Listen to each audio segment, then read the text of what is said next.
Good evening, one and all, and welcome to episode 253 of Love at First Scent with me, Persolaise, live on YouTube. For those of you watching live, this is the second of 3 videos we're going to be doing today. For those of you watching the recording, that makes no difference to you whatsoever because you probably searched for this and that's what brought you here. But whether you're watching live or you're watching the recording, you are very welcome. Please feel free to leave a comment, ask a question. And first comment for this video goes to Rachel, who says, "Hi, Mr. P. Well done for getting the first one, but Rich, Mitch and Stephanie are there very close behind in second and third place." And Denny says, "Hello from Turkey." Hello to you as well. Oh, Dublin's in the house, so is Iowa. You're all very, very welcome. So what have we got for this video? He says, as he quickly goes onto the tablet to make sure that everything is coming through. This is going to be a genuine case of Is It Love at First Scent, because I have not smelt this before. Kalispera to you as well, Natasha. This is the newish Constantinople from Penhaligon's. It is still the latest release from them. I think it came out in November, I want to say. It was certainly towards the end of 2021. Part of their... sorry, I've just seen DJ's comment. Penhaligon's is dead to me. They discontinue anything remotely good. Don't shoot the messenger. We need to keep an open mind, okay? This is part of their Trade Routes collection. For those of you who enjoy the sound effects, let's do this quickly. Natasha's saying, "I agree, DJ. I looked on the website the other day and even Bluebell had gone." Bluebell, fascinatingly, okay, maybe fascinatingly is pushing it. Bluebell, interestingly, notably, gets a mention in the new film from Joanna Hogg, The Souvenir Part 2, the sequel to The Souvenir. I was not a huge fan, cinephile though I am, I was not a huge fan of The Souvenir, but I enjoyed Souvenir Part 2 much more. And there is a moment where Bluebell is mentioned and it is superb. It's actually a fantastic bit of Perfume characterization, because absolutely the character who is shown as having a bottle of Bluebell in her bathroom would totally have worn Bluebell. So I thought, yes, somebody did their research very well there. But Constantinople is part of the Trade Routes collection, as you can see there. Not, to my mind, the most edifying scents that Penhaligons have released. I mean, as far as I can tell, they've been very, very successful, but then their portraits have been very successful as well. And I generally don't have the highest opinion of those either, although I think, is it Roaring Radcliffe? Is that the lion one that I think is all right? I'm pretty sure it's the Trade Routes collection that gave us Halfeti, which I think is there you go. Woozy says, "Oh no, that is the range that includes Halfeti." Thank you very much. Halfeti, which must be one of the ghastliest scents ever released. But I gather that it has done extremely, extraordinarily well for Penhaligon. So what do we know? And it is, I believe, the smell of Penhaligon's shops. It is the smell that is pumped out of the Penhaligon's shops. Somebody that I know a few weeks ago actually came up to me and said, "I was walking past Penhaligon's and what the hell is it that they spray outside that thing?" I said, "Oh, that will probably be a scent called Halfeti." But yes, if it works for some people, fine. Halfeti is one of their best sellers, says Woozy. And Yura has given us a punning take on Halfeti. Boom, well done. So this is Constantinople. Let us put our nerves aside, Persolaise, and let us just smell this and see what we think of it. Natasha is saying, yes, last time in Le Marais they were pumping it hard and they were pushing the smell out pretty sorry. Constantinople from Penhaligons. Let us... actually, I don't want to get it on myself because you never know. Which was the one of these that I thought was okay? Was it Agarbati, which is probably discontinued because I liked it? Let's see.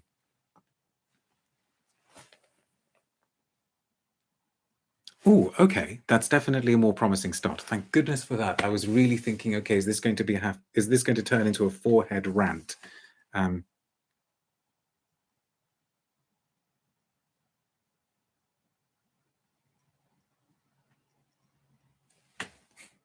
The silence is deafening. Kairos says, Cynthia says, I don't think I was crazy about Cairo either, but I'd need to check. Okay, so what are we getting here? We're getting more sweetness than I thought there would be. We're getting a kind of geranium-y, rosy feel. The thing that this range is trying to do very, very, very blatantly, very overtly, very explicitly, is to flirt with Arabian fragrance codes. So you get your saffrons, you get your roses, you get your leathers, you get your ouds, you get your spices, all of those, quite frankly, all of those cliches that we associate with the Middle East. That's the kind of thing that they want to do here. There's nothing wrong with that, I suppose, as an idea, as long as you do it respectfully, as long as you try to bring something new to the genre. Because like with any idea, I suppose you can do it badly, you can do it well. Halfeti is, in my view, a way of doing it in a really, really crass manner. But this is interesting. I would imagine this is going to be the sort of thing that I would sort of waft under Madame Persolaise's nose, and she'd immediately do that. What is that? Because I think she would be responding. She'd be responding to the rose. There's a very, very kind of dark, plummy, cherry-like rose in here. But I think she'd also be responding to the sort of leathery, kind of sandalwoody base, which at the moment, bear in mind it's only been what, like a minute since we sprayed this, is not coming across as too strong, too strident. Rachel says, what Penhaligon scent is your favorite, Persolaise? I've done a whole top Penhaligons video, so do seek it out, but I'm a huge fan of their orange blossom. I really, really love their orange blossom. But as I say, do search for a video. I'll try and link to it from here as well. Weirdly, I have no idea how this has happened, but it is one of my most watched videos. I don't know what that says. Maybe that says something about the availability of Penhaligon's videos, or it maybe says something about what people search for on YouTube. I have no idea why, but that is one of my most watched videos. Go figure. I don't know. It's not the most watched one. The most watched one is a Chanel list or something. One of the most intriguing things about Penhaligon, says Claire, is listening to Richard E. Grant talking about Blenheim Bouquet, etc. Interesting. And Rachel agrees that Orange Blossom is a good one. So what we're getting here is, what's fascinating, though, is that there is a really curious cleanliness to it, a really, really crystalline, sharp note, piercing everything at the top and kind of pulling everything up from the bottom with it. And I don't know at this stage whether it's a kind of cardamom-y feel, but it's something that feels really, really intriguingly cold, contrasted with the warmth. And I guess that in itself is fascinating, because if they've taken this idea of Constantinople as somehow expressing duality because of the East-West divide, maybe the perfumer, I have no idea who the perfumer is, I tried to find out, but I couldn't. Maybe the perfumer thought, okay, let's do hot and cold. This is definitely veering more towards thumbs up so far. The proof will be in the blotter update and will be in the wearing. We have a press release, ladies and gents, and others. Some of you, I know, wait for these press releases. It's not very long, so let's see what it says. Constantinople. The steady tides of the Bosphorus, like the constant ebb and flow of time, anchor the Queen of Cities at a unique crossroads between Europe and Asia. Okay, duality, crossroads between the Black and the Aegean blue seas. Two worlds touched. A distinguished melting pot. Okay, we'll let them have it. Cradling high culture, chaos, and contradictions. Constantinople is a city that has never stood still, the center of expansive empires and defensive walls, tales of treachery and devotion. It is a place of many names: New Rome, Byzantium, and later Istanbul. From the top of the narrow, hilly streets, one can admire across the water the jewel, Hagia Sophia, cathedral, mosque, museum, defiant, vibrant, timeless. Okay, turn the page. Not much more. They call it, brace yourselves, they call it a woody oriental. Anyway, pine. Okay, the cooling feel. Interesting. Pine, pink pepper, and lavender create a cool airiness reminiscent of morning skies. The eternal elegance of iris and geranium is weighted by earthy patchouli and moss. Iris? Okay. Who's thinking that this is almost like a Penhaligon's take on Traversée du Bosphore?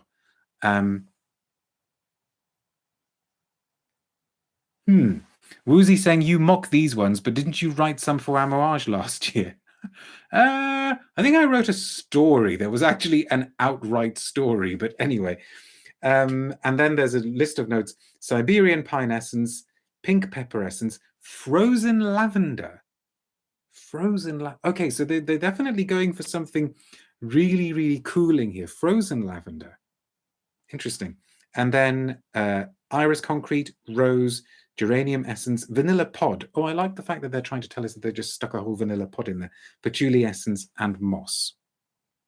Okay, the really, really interesting thing will be to see how it develops.